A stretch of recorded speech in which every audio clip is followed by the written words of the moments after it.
They say the internet connected the world, bringing people together across distances, democratizing information, creating possibilities that previous generations could never have imagined.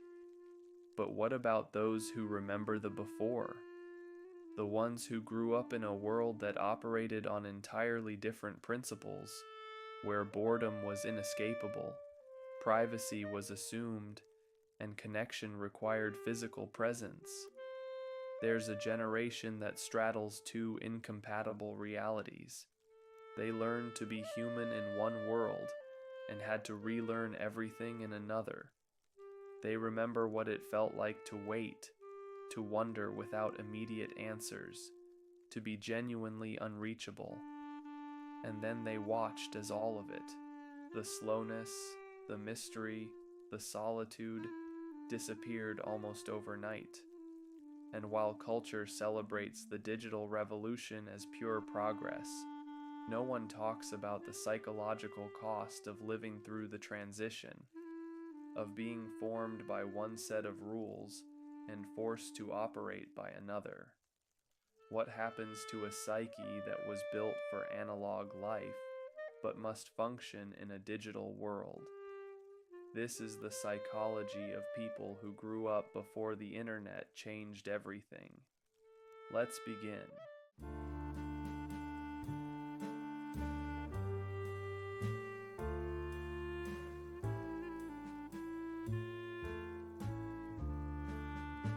You remember boredom, real boredom, the kind that stretched for hours with no escape, no device to reach for, no infinite scroll to fall into. You sat with it, on long car rides, in waiting rooms, during the empty hours of Sunday afternoons, when there was simply nothing to do. And you survived it. You daydreamed. You stared out windows. You learned to occupy yourself with your own thoughts, because there was no alternative. You remember waiting for your photos to be developed to see if any turned out, waiting a week to see the next episode of your favorite show, waiting by the phone for someone to call, tethered to the wall by a cord, unable to do anything else while you waited. You remember not knowing things, wondering about a fact, and having no way to verify it until you could get to a library, losing touch with people and having no way to find them again, hearing a song once and trying desperately to remember it because there was no way to replay it, no algorithm to serve it back to you. You remember being unreachable. Leaving your house meant being completely unavailable. No one could contact you. No one knew where you were unless you told them beforehand. And this wasn't crisis. It was normal. It was how everyone lived. These memories feel almost fictional now, like you're describing a historical period rather than your own childhood, because the world has changed so completely, so fundamentally, that explaining these experiences to someone who grew up digital feels like translation between languages that don't share vocabulary. They've never experienced true boredom. There's always something to consume, always a screen to turn to. They've never had to wait for information. Answers arrive in seconds. They've never been genuinely unreachable. Connectivity is the default. Disconnection requires deliberate effort. And you exist in this strange psychological space. You know both worlds intimately. You were formed by analog principles: patience, presence, delayed gratification, comfort with solitude. But you've learned to operate in a digital reality: immediate access, constant connectivity, information abundance, perpetual stimulation. Yet you belong fully to neither. The digital natives can't understand what you remember, and the analog world you were built for no longer exists. You're a bridge between incompatible realities, carrying memories of a way of being human that the world has moved past so completely, most people can't even imagine it. And there's a particular loneliness in this, not just nostalgia for what was lost, but the deeper isolation of remembering a reality that shaped you fundamentally, your attention span, your social patterns, your relationship to time and boredom and connection, that no longer has a place in the world as it currently operates. You carry the before, and the world keeps moving forward without it.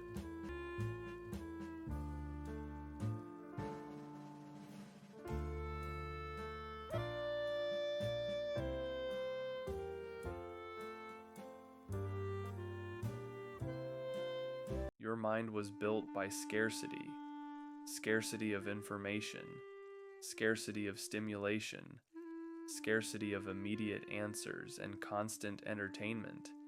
And that scarcity shaped you in ways you wouldn't understand until abundance arrived and revealed the difference. You developed an attention span because you had to. When there were only a few channels on television, you watched what was on, all of it, including the slow parts, the boring exposition, the commercial breaks. When you read a book, you stayed with it even when it dragged, because you didn't have 15 other books instantly available on a device in your pocket. You learned to tolerate slowness, to sit through the build-up to get to the payoff, to give things time to develop before deciding they weren't worth your attention. This wasn't discipline. It was simply how consuming content worked in a world where content was limited. You developed comfort with solitude because boredom was unavoidable. Long stretches of time with nothing external to occupy you meant turning inward. You created entire worlds in your imagination. You learned to think, to reflect, to exist with your own thoughts as your only company. Solitude wasn't something to escape. It was the default state, and you became fluent in it. You developed face-to-face social skills because there was no alternative. If you wanted to maintain friendships, you had to show up physically. You had to read facial expressions, navigate awkward silences, manage conflict in real time without the buffer of a screen. You learned the subtle dance of in-person interaction, timing, tone, body language, because every social connection happened that way. And you developed patience because everything required waiting. Waiting for the mail to arrive, waiting for stores to open, waiting to grow up so you could access the things that weren't available to children, waiting to know if your crush liked you back because there was no way to check their online activity for clues. Delayed gratification wasn't a virtue you cultivated. It was simply reality. These weren't conscious choices. They were adaptations to an environment that operated on entirely different principles than the one that exists now. And here's what you didn't know at the time. You were being wired for a world that was about to disappear.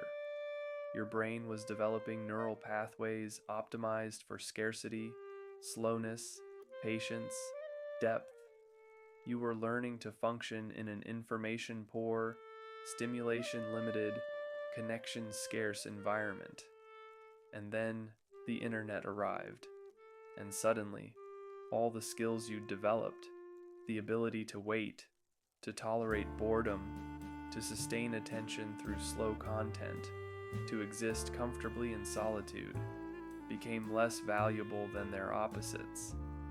The world shifted to abundance, infinite information, constant stimulation, immediate answers, perpetual connection, and your analog mind had to learn to operate in a digital reality it was never designed for.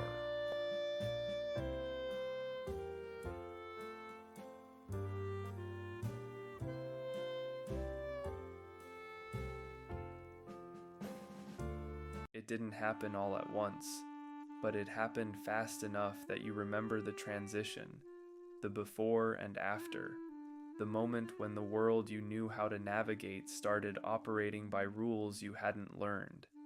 You remember when getting online required a phone line and made a sound, when email was something you checked once a day, if that, when the internet was a place you visited deliberately, not an atmosphere you existed within constantly. And then, gradually and then suddenly, everything shifted. The internet stopped being a destination and became the infrastructure of daily life. Smartphones made connectivity constant. Social media turned private life into public performance. Information went from scarce to overwhelming, and you had to adapt, not as a digital native who grew up swimming in this reality, but as someone whose foundational programming was analog. You had to learn new social rules, that not responding to a text within hours is rude, that maintaining friendships now requires digital interaction, that being unreachable is suspicious rather than normal. You had to retrain your attention span to handle the constant switching, the notifications, the infinite scroll designed to capture and hold you. You had to learn to navigate a world where patience is obsolete, where waiting even a few seconds for a page to load feels intolerable. But here's the thing, you can learn new behaviors. You can adopt new habits. You can't rewire your nervous system, and your nervous system still operates on analog principles. You still feel the discomfort of constant connectivity. You still crave the depth that comes from sustained attention. You still value privacy in a world that celebrates exposure. You still find meaning in slowness that the digital world has eliminated. This creates a constant cognitive dissonance. You live in a digital world while carrying analog instincts. You participate in the new reality while remembering that the old values, depth over breadth, quality over quantity, privacy over visibility, weren't just preferences. They were how human connection and meaning-making worked, and you watch those values become not just outdated, but actively punished. Taking time to think before responding is now interpreted as being slow or uninterested. Maintaining privacy is seen as having something to hide. Preferring depth over constant surface interaction is coded as being antisocial or difficult. The world didn't just change, it inverted everything your mind was trained to value: patience, sustained attention, comfortable solitude, boundaries between public and private, became liabilities in a reality optimized for the opposite. And you're left straddling the rupture, old enough to remember when the world worked differently, young enough to be expected to function fluently in the new one, but forever marked by the transition, neither fully analog nor fully digital, carrying the psychological residue of a world that shaped you but no longer exists, living with one foot in each reality, belonging completely to neither.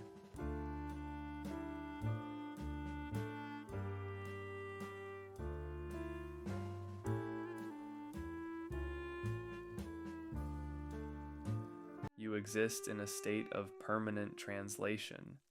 Every digital interaction requires you to override an analog instinct. Every moment of constant connectivity battles against your need for solitude. Every immediate response expected of you conflicts with your impulse to think, to wait, to let things settle before reacting. You're fluent in both languages now, but fluency doesn't mean the translation is effortless. It's exhausting. This constant negotiation between what your nervous system wants and what the digital world demands. Your instinct is to be unreachable sometimes, to leave your phone behind, to disappear for hours without explanation, to exist without constant accountability for your whereabouts and availability. But the world interprets this as inconsiderate, strange, potentially concerning. Your preference is for depth over breadth, fewer connections that go deeper rather than hundreds of shallow ones maintained through performative digital interaction. But social currency now requires visibility, engagement, the accumulation of connections that exist primarily on screens. Your comfort zone is privacy, keeping your inner life to yourself, sharing selectively with people you trust in person. But the culture celebrates exposure, rewards oversharing, and treats privacy as suspicious or antisocial. So you translate constantly. You learn to respond quickly, even though your instinct is to think first. You maintain digital friendships, even though they feel hollow compared to what you remember friendship being. You participate in online visibility, even though it violates something deep in your sense of what should be private. And beneath the performance is a profound loneliness, because the younger generations can't understand what you're describing when you talk about the before.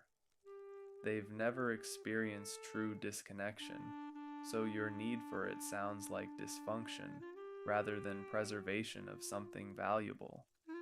And the older generations who remember the before often chose to opt out entirely, to resist the digital transformation, to remain in the analog world as much as possible. But you couldn't do that. You were young enough that opting out meant being left behind professionally, socially, functionally. So you adapted. But adaptation doesn't mean belonging. You belong to both worlds and neither.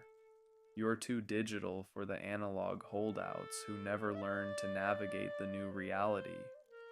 Too analog for the digital natives who can't imagine why anyone would want to be unreachable or value slowness over efficiency. You're perpetually out of sync. When you need solitude, the world expects availability. When you crave depth, the culture offers infinite surface. When you value privacy, society rewards exposure. You carry the psychological weight of dual citizenship, the exhaustion of maintaining fluency in two incompatible systems, the isolation of remembering a reality others never knew, the grief of watching everything that shaped you become obsolete, while your nervous system still operates by those disappeared principles. You can function in the digital world, but you'll never stop being formed by the analog one. And that gap between who you are and what the world expects never fully closes.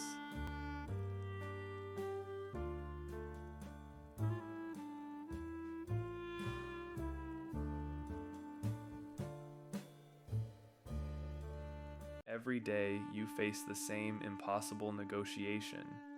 Do you honor your analog instincts, the need for privacy, for slowness, for depth, for disconnection?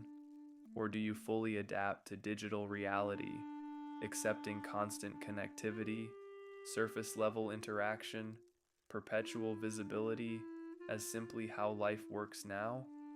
You can't choose both, but you can't fully choose either. When you protect your privacy, you pay for it socially. Friends interpret your boundaries as distance. Colleagues see your limited online presence as lack of engagement. The culture codes your need for disconnection as being difficult, antisocial, out of touch. When you prioritize depth over breadth, you lose access to the social capital that comes from maintaining hundreds of shallow connections. You watch opportunities go to people who are better at digital networking, more comfortable with performative visibility, more fluent in the language of constant engagement. When you resist the pressure to respond immediately, to be always available, to participate in the acceleration, you fall behind. The world moves at digital speed now, and slowness isn't valued as thoughtfulness. It's punished as inefficiency, so you try to adapt fully, to override your instincts, to become someone who doesn't need solitude, who finds depth in digital interaction, who doesn't feel violated by constant visibility. But it never quite takes, because you can modify behavior, but you can't erase memory. You remember what it felt like to be genuinely unreachable and have that be normal. You remember friendships that existed entirely offline and were deeper for it. You remember privacy as a right, not a luxury you have to fight for. And that memory creates guilt. Guilt for being nostalgic when you're supposed to celebrate progress. Guilt for mourning what was lost when everyone else seems thrilled by what was gained. Guilt for not being able to adapt as seamlessly as you're expected to, for still needing things the digital world has declared obsolete. You're told you're romanticizing the past, that you're forgetting how limited, how isolating, how inconvenient the analog world actually was. And maybe that's partly true. Memory is selective. Nostalgia smooths the rough edges. But what you're mourning isn't just the conveniences you've lost. It's the entire framework of values that the analog world operated on. Values that shaped your sense of what human connection, privacy, attention, and meaning making should be. You're watching those values become not just outdated, but incomprehensible to those who never lived by them. And you're left with an impossible choice that isn't really a choice at all. Preserve your analog self and pay the price of not belonging, or abandon it and lose the part of yourself that remembers what was real before everything became performed, curated, and constantly connected.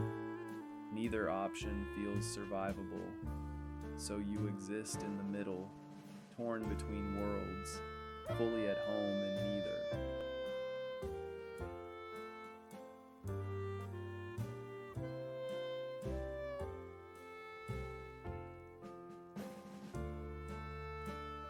And then, slowly, the binary begins to dissolve. You stop trying to decide whether the analog world was better or the digital world is better. You stop forcing yourself to choose between defending the past and embracing the present, because the truth is more complex than either position allows. The analog world gave you things the digital one can't replicate. It gave you sustained attention, the ability to stay with something difficult or slow because there was no easier alternative waiting in your pocket. It gave you comfortable solitude, hours of being alone with your thoughts, learning to occupy yourself, developing an internal world rich enough to be interesting. It gave you privacy as a default, the freedom to exist without documentation, to make mistakes that weren't permanently archived, to change without your past self haunting every digital space you enter. It gave you depth in friendships, fewer connections, but ones that required actual presence, actual time, actual vulnerability. These weren't minor conveniences, they were fundamental to how your psyche formed. But the analog world also extracted costs you're finally willing to acknowledge. It was isolating in ways you've forgotten. If you were different, if you didn't fit your immediate community, there was no way to find your people across distance. If you needed information your local library didn't have, you simply went without. If you lost touch with someone, they often stayed lost. The digital world solved real problems. It gave you access to information, to communities, to people who think like you, even if no one in your physical vicinity does. It gave you tools that genuinely improve life, the ability to work remotely, to maintain relationships across distance, to learn skills that would have been inaccessible before. It made connection possible in ways that were genuinely impossible before. But it also extracted costs that are only now becoming visible.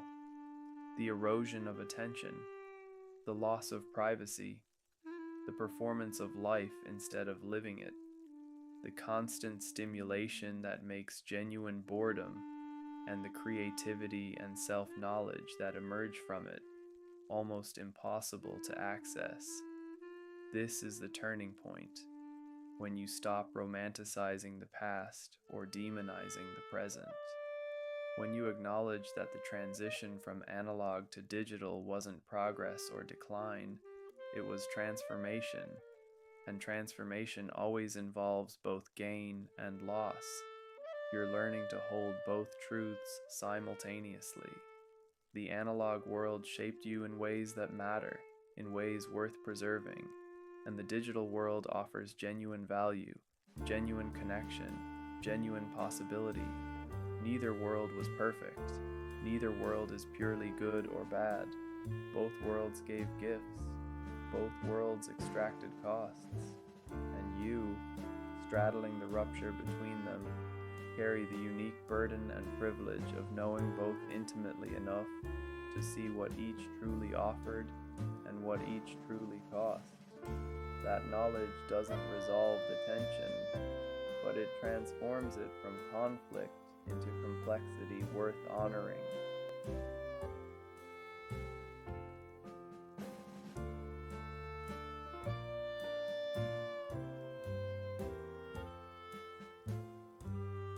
Integration doesn't mean resolving the tension between analog and digital. It means learning to carry both, honoring what the analog world taught you while engaging the digital reality you actually live in. You're learning to be selective about which analog values are worth protecting. Privacy, yes. You still guard your inner life, still resist the pressure to perform everything online, still maintain boundaries that the digital world considers outdated. Not because you're being difficult, but because you remember what it feels like to have a self that exists separately from its public presentation. Depth, yes, you still seek sustained attention, still value conversations that go beyond surface, still choose fewer connections that matter over hundreds that don't. Not because you're antisocial, but because you were shaped by a world where depth was how connection happened. Solitude, yes, you still need to be genuinely unreachable sometimes, still turn off notifications, still disappear into offline space to remember who you are beneath the constant connectivity. Not because you're rejecting people, but because you know what gets lost when you're never alone with your thoughts. But you're also accepting what can't be recovered. The world isn't going back. The analog reality that formed you doesn't exist anymore, and mourning it endlessly doesn't serve you. The skills you developed, patience with slowness, comfort with boredom, ability to wait, are still valuable, but they must be deployed strategically now, rather than assumed as default. You're learning to engage digital tools without letting them colonize your entire existence. You use technology for what it genuinely offers: access to information, connection across distance, tools that expand capability, but you don't let it determine your values, reshape your attention span, or convince you that constant connectivity is the same as genuine connection. You're becoming a bridge between eras. The younger generations need what you remember, that attention spans can be longer, that boredom isn't an emergency, that privacy isn't suspicious, that depth is possible if you're willing to resist the pull of constant surface stimulation. And the digital world needs what you've learned, that not all progress is valuable, that some things lost in the transition mattered more than anyone acknowledged, that efficiency isn't the only measure of a life well lived. You hold complexity that others may never understand. You know what was real about analog connection and what was genuinely limiting. You know what's valuable about digital access and what's genuinely eroding. You can't explain this to people who only know one world. They haven't lived the contrast, but you can live it. You can preserve what matters from the before while engaging what's valuable in the now. You can honor your analog formation while functioning in digital reality. You don't have to choose between worlds anymore. You can carry both forward, wounded by the transition, yes, but also made wise by it.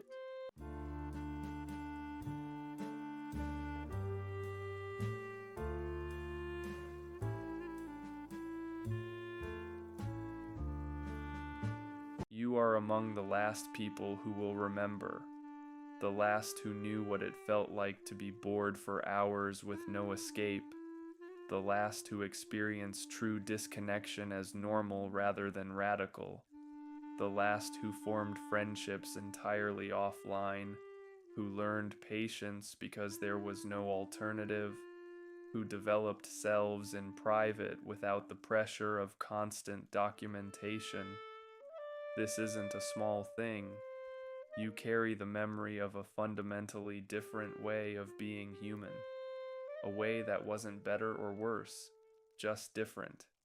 Slower, more private, more patient, more comfortable with solitude and silence and the space between stimulus and response. And yes, carrying this memory has cost you. The disorientation of living through a rupture so complete that explaining it feels like describing a different planet. The grief of watching values you were formed by become obsolete. The exhaustion of translating between your analog instincts and digital demands every single day. The loneliness of being shaped by a world that no longer exists while living in one that never quite feels natural. But there's something else you carry too. Perspective. The ability to see what the digital world gains and what it costs in ways that those who never knew the before simply can't. The capacity to resist the assumption that constant connectivity is inevitable, that privacy is obsolete, that depth must be sacrificed for breadth.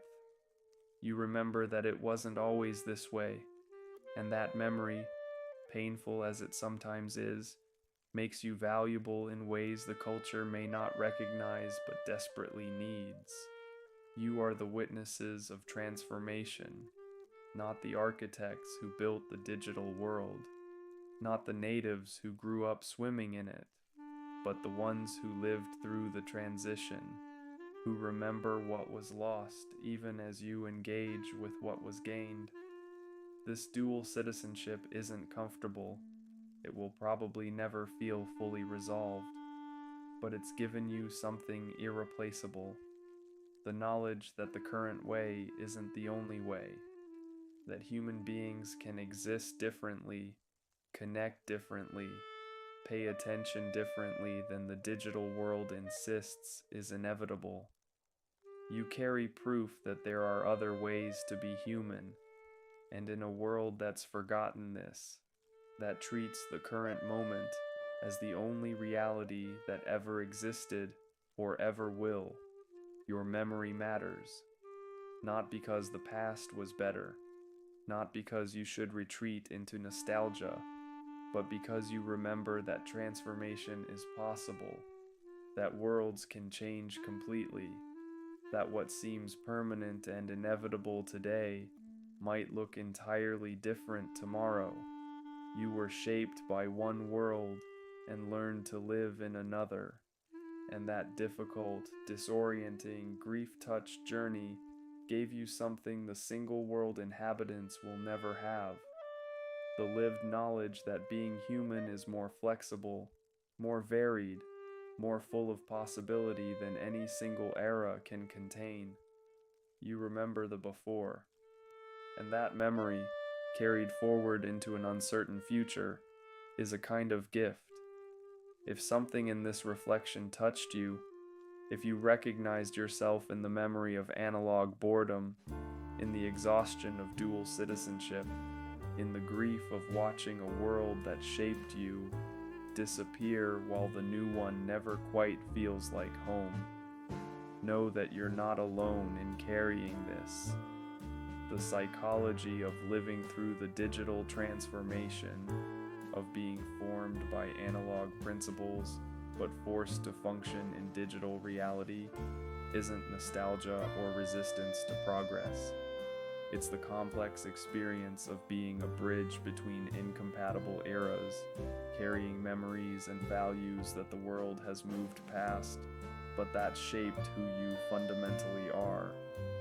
There are others who remember, others who translate between analog instincts and digital demands every day, others who hold the tension of knowing both worlds intimately while belonging fully to neither, others who carry what was lost without romanticizing the past or rejecting the present. If you'd like to stay connected to this kind of exploration, where we examine the hidden psychology of being human across different eras, the emotional truths of living through transformation, the complexity of change that brings both gift and grief, you're welcome here.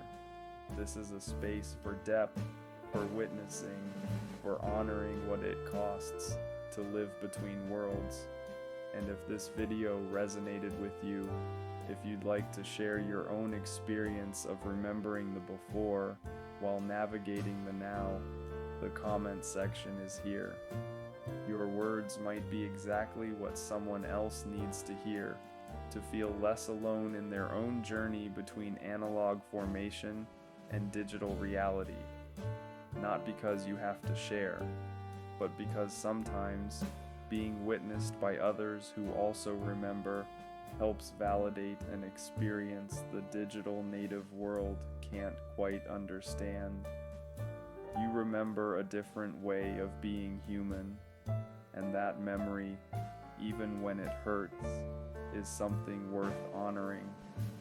Take care of yourself, witness of transformation.